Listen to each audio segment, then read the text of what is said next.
Bakit mas pipiliin pa raw ni Tado Jimenez na manghold up ng bangko kaysa mamakla? Grabe, viral agad ang shirt niyang nagsasabing, di bale ng magnakaw kaysa mamakla. Pero teka, masama nga ba talaga ang ibig sabihin nito? O may malalim na punto si Tado na hindi lahat nakakaintindi? Nung ni-review namin ang isang interview kay Tado, malinaw ang paliwanag niya.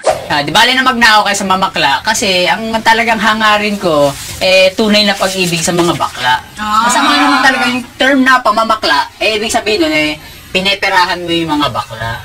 So kung dalawa na lang ang choice sa mundo, kung bank robbery o maging shota ka ng isang high fashion na bakla, pang-hold up na lang ako ng bangko. Hindi hate speech, hindi rin pang down sa LGBTQ+ community, pero isang simpleng joke na may kalakip na pagmamahal. Ang talagang hangarin ko tunay na pag-ibig sa mga bakla. Offensive sa unang tingin, pero sabi nga ni Tado yung salitang mamakla ang masama kasi ibig sabihin nun pinipirahan mo yung mga bakla. Ibig sabihin, kung pipili siya sa dalawang kasalanan, magnakaw o magpanggap na nagmamahal sa kapwa, pero pera lang ang habol, mas pipiliin niyang magnakaw. Kasi sa kanya, tunay ang respeto sa mga badet. Kung ang choices lang ay bank robbery o fake love, ang sagot ni Tado, mang-hold up na lang ako ng bangko. Hindi hate kundi honesty. At syempre, classic Tado humor. Kaya next time na may makita kayong coat shirt ni Tado, alalahanin nyo, hindi lahat ng controversial ay masama. Minsan, yan ang paraan ng mga tunay na artist para pag-isipan natin ang mundo. Tunay na respeto, hindi plastic na pagmamahal. Saludo, Tado. Gusto mo pa ba ng ganitong kwento sa mga kakaibang personalidad? Like, follow, at comment respect kung gets mo ang punto ni Tado.